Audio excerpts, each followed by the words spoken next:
Media వార్త ఇది.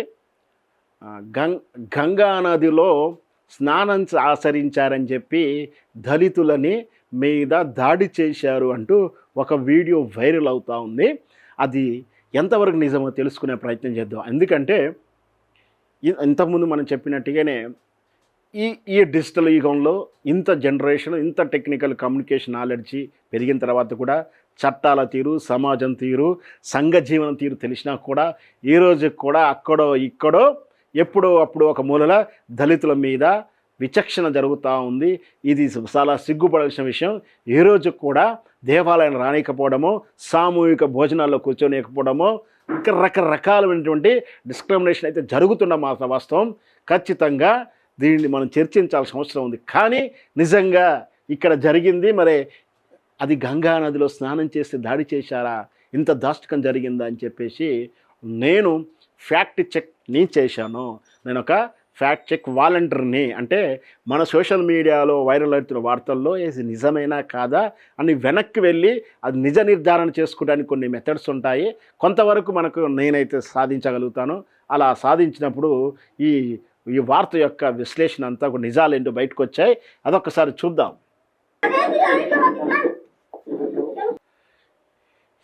అసలు ఏం జరిగింది, ఎక్కడ జరిగింది, వివరాలు తెలుసుకునే ప్రయత్నం చేద్దాం. ఇది ఏంటంటే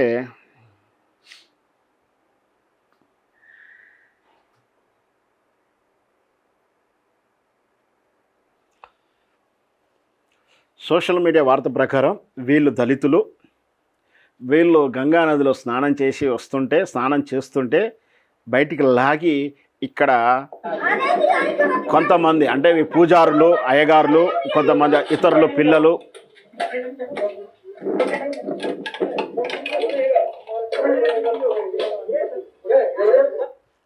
దాడి చేసి కొట్టారు అని చెప్పేసి విమర్శిస్తూ ఉన్నారు. ఇంతవరకు అయితే పర్వాలేదు. కానీ దీన్ని మళ్ళీ మనువాదం అని, హిందూ మతం మీద వ్యతిరేకత ఉన్నటువంటి కొన్ని సామూహిక మూకలు, సామాజిక కొన్ని వర్గాల వాళ్ళు, కొంతమంది భావజాలికులు, ఇతర అన్యమతస్థులు భారీ ఎత్తున దీన్ని విమర్శిస్తూ ఉన్నారు.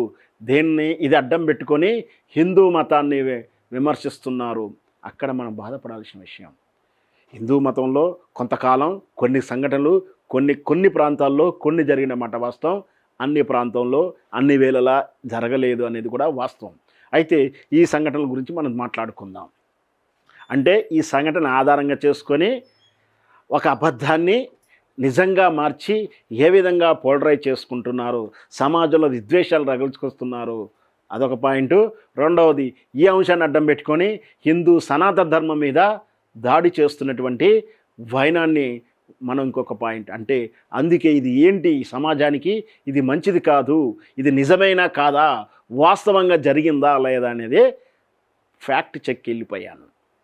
కానీ చాలామంది సోషల్ మీడియా ఈ వార్తను వైరల్గా వర్తవెత్తున్న వార్తని కొంతమంది సోషల్ మీడియా న్యూస్ పేపర్స్ వాళ్ళు కానీ, కొన్ని పేపర్స్ వాళ్ళు కానీ మళ్ళీ ఇదే నిజం అనుకొని వాళ్ళు కూడా ఈ తప్పుడు కథనాన్ని ప్రసారం చేస్తుంటే సిగ్గనిపించింది. అంటే ఒక మీడియా సంస్థ జర్నలిజం చేస్తున్నటువంటి పత్రికలు, సోషల్ మీడియా పత్రికే కావచ్చు, అది లేదా ఇంకేదైనా పత్రికే కావచ్చు, లేదా మెయిన్ స్ట్రీమే కావచ్చు, కానీ ఒక వార్తను సెల్ఫ్ చెక్ చేసుకున్నటువంటి కనీస మినిమం నైతికత లేనటువంటి విధానానికి సిగ్గుపడాలి. అంటే ఒక వార్తను ప్రసారం చేస్తున్నప్పుడు మనకి వేరే సోర్స్ నుంచి వచ్చినప్పుడు లేదా మన సిబ్బంది పంపించినా కూడా క్రాస్ చెక్ చేసుకోవాల్సి ఉంటుంది. మన సిబ్బంది ఏమైనా పొరపాటు చేశాడా, మనవాడు ఏమైనా కావాలని ద్వేషంతో తప్పుడు వార్త పంపిస్తున్నాడా, ఆయన సామాజిక వర్గానికి ఏమైనా వక్రీకరణ చేశాడా, ఇవన్నీ కూడా సెల్ఫ్ చెక్ చేసుకోవాలి. దాంతోపాటు ఇతరుల నుంచి వచ్చిన సోర్సు, అంటే ఎక్కడో పక్క మీడియాలో వచ్చిన వార్తని యాస్టీస్గా ప్రచారం చేయకాదు, నిజమా కాదా అని తెలుసుకోవాలనేటువంటి కనీస పరిజ్ఞానం లేకుండా, సెల్ఫ్ చెక్ అని లేకుండా, నైతిక విలువలు ఏంటంటే జర్నలిజంలో క్రాస్ చెక్ చేసుకోవడం, నిజ నిర్ధారణ చేసుకోవడము, నిజాయితీ సారూప్యతను తెలుసుకోవడం అనేది నైతిక ధర్మం, జర్నలిజం విలువ. జర్నలిజంలో దానికి ఇమ్మీడియట్లీ ఇంకొక కోణం ఉంటుంది. ఒక వార్త ఒక వ్యక్తి మీద వస్తే ఏదైతే బాధితుడు ఉన్నాడో ఆరోపిస్తున్న వ్యక్తి ఒక వర్షన్ కూడా తీసుకోవాలి, లేదా ఎవరైనా ఆరోపిస్తుంటే బాధితుల వర్షన్ కూడా తీసుకోవాలి. మీ మీద ఈ విధంగా అన్యాయంగా మీరు అన్యాయం చేశారంటున్నారు ఎంతవరకు అని చెప్పి వాళ్ళ వర్షన్ కూడా తీసుకోవాలి. అది జర్నలిజం నైతిక విలువలు. ఒకటి క్రాస్ చెక్, రెండవది ఆపోజిట్ వర్గాన్ని నిబద్ధతను కూడా తీసుకోవాల్సి. ఇవి ఏవీ లేకుండా వార్తని ప్రసారం చేయడానికి వీలు లేదు. కానీ ఈరోజు ఎంతమంది ఈ ధర్మాన్ని పాటిస్తున్నారు, ఎన్ని సంస్థలు పాటిస్తున్నాయో అంటే వేల మీద లెక్క పెడతాం కాదు, జీరో అని చెప్తాను నేనైతే. ఇకపోతే ఏం జరిగిందో తెలుసుకునే ప్రయత్నం చేద్దాం. ఇది ఎక్కడ జరిగింది అంటే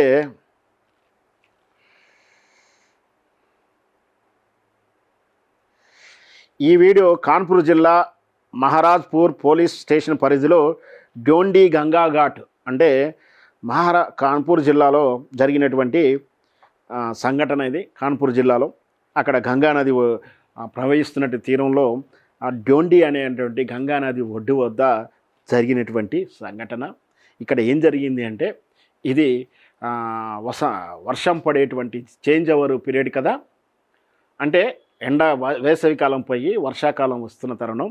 ఈ తరుణంలో గంగానదిలో చేపలు పునరుత్పత్తి చేసుకునేటువంటి సమయం, అంటే సంతానోత్పత్తి చేసుకునే సమయం. ఈ సమయంలో 3 వారాలు అనుకుంటా, నాకు తెలిసి 4 రోజుల్లో 3 మాసాలు. ఈ 3 మాసాలు ఏదైతే చేపలు సంతానోత్పత్తి చేసుకునేటువంటి ప్రధానంగా భావించినటువంటి ప్రాంతాలలో చేపలు పట్టడము నిషేధము. మళ్ళీ స్పష్టంగా ఈ కాన్పూర్ జిల్లాలో మహారాజ్పూర్ పోలీస్ స్టేషన్ పరిధిలో ఉండే డోండి గంగా ఘాట్ ఇదే కాదు, చాలా బెల్ట్ మొత్తం కూడా ఈ 3 మాసాలు చేపలు పట్టడానికి వీలు లేదు. చేపలు పడవేసుకొని పోవడానికి కానీ, లేదా వలలేసి పట్టడానికి కానీ, మామూలు గాలం వేసి పట్టడానికి కూడా వీలు లేదు. గంగా నదిలో ఆ చేపల సంతానోత్పత్తి చేసుకున్న జోన్ అంతా కూడా ఎవరు వెళ్ళడానికి లేదు. మామూలు ప్రయాణానికి కూడా అనుమతించరట. అట్లాంటి 3 నెలలు స్ట్రిక్ట్గా ఉంటుంది. కలెక్టర్ ఆదేశాలు ఇస్తారు సీజనల్గా, ఏ డేస్ నుంచి ఎన్ని డేస్ల వరకు, ఏ తేదీ నుంచి ఏ తేదీ వరకు అని. ఇదంతా స్థానిక కలెక్టరేట్ పరిధిలో వాళ్ళు డిక్లేర్ చేస్తారు. అది వాళ్ళు స్థానికటువంటి ఆ ఘాటు ఏరియా, అంటే మొత్తం గంగానది పొడవంతా మిలిటరీనో పోలీసో కూర్చొని ఎవరు ఉండలేరు కదా. కాబట్టి స్థానికులు కొంటే హక్కులు కానీ లేదా కేర్ టేకర్ కానీ వాళ్ళు చూసుకుంటుంటారు. ముఖ్యంగా ఇక్కడ అదే జరిగింది. అక్కడ ఏంటి అంటే వాళ్ళు నిషేధించిన ప్రాంతంలోకి వెళ్ళి చేపలు పడుతున్నారు వలలు వేసి. అక్కడికి పోయి వాళ్ళని కోపడో వాళ్ళని ఒడ్డుకు తీసుకుని వస్తే అప్పటిదాకా వెళ్ళొద్దు అని కాపలా కాస్తూ ఎన్నిసార్లు చెప్పినా కూడా వెళుతారా అన్న కోపంతో అక్కడ ఉన్నటువంటి వాళ్ళు ఆ చేపలు పట్టే ప్రయత్నం చేసే వాళ్ళ మీద దాడి చేసి కొడుతున్న సంఘటన. అంటే మేము అక్కడికి వెళ్ళదు, అంటే జనరల్గా మనం కాపలా ఉంటాం, ఎంతో కష్టపడి కాపలా చేస్తూ ఉంటాం. జనరల్గా కాపలా చేస్తూ మనకు కన్ను గప్పి ఎవరన్నా చేద్దామంటే మనకు ఎంత కోపం వస్తుంది. మేమెంత టేర్ చేస్తే మమ్మల్ని మస్కా కొట్టిపోతామని కోపం వస్తుంది సహజం కదా. అలా అక్కడికి వారికి కోపం వచ్చింది. దురదృష్టవశాత్తు అక్కడ కోపం వచ్చిన వారిలో అక్కడ స్థానిక బ్రాహ్మణులు కూడా ఉన్నారు. ఇది ప్రమాదం అయిపోయింది వాళ్ళకు. బ్రాహ్మణులు ఉన్నారు కదా, ఇక మనువాదాన్ని ముందు పెట్టేసి ఇష్టం వచ్చినటువంటి విమర్శలు చేసేస్తూ ఇక్కడ దళితులు అని చెప్పేసి వాళ్ళని కోడ్ చేస్తూ రాసేశారు. వాస్తవానికైతే మళ్ళీ చెప్తా ఉన్నాను, అక్కడ నిషేధిత ప్రాంతం, అక్కడ చేపలు పట్టకూడదు. చేపలు పట్టితే వీళ్ళు కూడా కొట్టకూడదు. పిల్లలు కూడా కొట్టినట్టుంది, ఇతరులు కూడా కొట్టారు. వాళ్ళు కూడా చట్టాన్ని తన చేతులు తీసుకోకూడదు. ఇది తప్పే, అంటే వీళ్ళది తప్పు ఉంది, వాళ్ళది తప్పు ఉంది. కానీ ఈ 2 తప్పులకు శిక్షలు ఏమిటి అనేది స్థానిక కలెక్టర్ చూసుకుంటారు. వాళ్ళు ఏం జరిగిందో తద్వారా వీళ్ళని కొట్టినందుకు కూడా వీళ్ళ మీద కేసు అయినట్టు కూడా వినిపిస్తూ ఉంది. బహుశా అట్రాసిటీ కేసు కూడా అయి ఉండవచ్చు, ఎందుకంటే వాళ్ళని కొట్టారు కాబట్టి. వాళ్ళు ఏ ఉద్దేశం కొట్టినా కూడా అట్రాసిటీ అప్లై చేసుకుంటే మనం చేసేది ఏం లేదు. బహుశా ఏం కేసు అయిందో కూడా పూర్తి వివరాలు అయితే తెలియదు ఇంకా. అయితే ఇక్కడ మళ్ళీ ఆ చేపలు నిషేధించిన టైంలో వెళ్ళి పట్టడం వీళ్ళు తప్పిదం. తప్పిన వాళ్ళని అక్కడి నుంచి ఒడ్డు నుంచి తీసుకొచ్చి ఒడ్డెక్కించిన తర్వాత అక్కడ అప్పటి వరకు ఉన్నటువంటి అక్కడ ఉన్న ప్రజలు ఆగ్రహం చెంది, అంటే మేము కాపలా కాస్తుంటే ఎన్నిసార్లు చెప్తున్నా కూడా మీరు ఎట్లా వెళ్ళారన్న కోపంతో కొట్టారు. వాస్తవానికి కొట్టకూడదు, చట్టాన్ని వాళ్ళ చేతిలో తీసుకోకూడదు, అయినా తీసుకున్నారు. అది నేరం అవుతుంది వాళ్ళ మీద, అందుకే కేసు అయింది. ఇక్కడ మళ్ళీ నేను స్పష్టంగా ఈ వార్త ఎందుకు చెప్తున్నానంటే, ఇట్లాంటి తప్పుడు కథనాలను కూడా వెనక ముందు ఆలోచించకుండా జర్నలిస్టులు కూడా, మీడియా వాళ్ళు కూడా, ఛానల్స్ కూడా ఇదే వార్తను ప్రసారం చేశాయి. సెల్ఫ్ చెక్ చేసుకోకుండా, స్వయం పరీక్ష చేసుకోకుండా వార్తను ప్రసారం చేయకూడదు, వార్తను పబ్లిష్ చేయకూడదు అనేటువంటి నైతిక ధర్మం తెలియకున్నటువంటి వాళ్ళు కూడా ఇప్పుడు మీడియాలను, ఛానళ్లను, పేపర్లను నడుపుతున్నారు. ఇది కదా మనం బాధపడాల్సిన విషయం. అంటే వాస్తవం ఏముంది, వాస్తవానికి దూరంగా వెళ్ళి చేయడం నిజంగా ధర్మం కాదు. ఇది ఫ్యాక్ట్ చెక్లో బయటపడినటువంటి నిజం. ఇది కాన్పూర్ జిల్లాలో జరిగినటువంటి సంఘటన. ఇది వాస్తవం ఏమిటంటే, స్పష్టంగా ఆ గంగా నదిలో నిషేధ ప్రాంతంలో చేపట్టడం తప్పు, చేపలు పెట్టారని చెప్పి వాళ్ళని దండించడం తప్పు. ఇది వాస్తవం. దీంట్లో మనువాదం లేదు, ఏ సనాతన ధర్మం లేవు. అక్కడ బ్రాహ్మణుల కోపం రావడం కూడా ఒక అర్థం ఉందని చెప్తా ఉన్నారు. ఎందుకంటే వాళ్ళ గంగా నదిని, ఆ గంగా నదిలో చేపలని దైవ సమానంగా పూజిస్తారు. వాళ్ళ సంరక్షణ వీళ్ళే చూసుకుంటారు. అంటే మనకు తెలిసింది, దేవాలయంలో అయితే దేవాలయం కూడా వాళ్ళ ఆధీనంలో ఉంటే దాన్ని పవిత్రంగా చూసుకుంటాం. మనందరికి తెలిసిందే. గోవుని మనం అందరం కూడా గోవు బజారుకి ఇస్తారు, కొందరంటే వదిలేస్తారు కదా, జనం కోసం బయట తిరుగుతూ ఉంటాయి, దానం చేస్తారు వాటిని.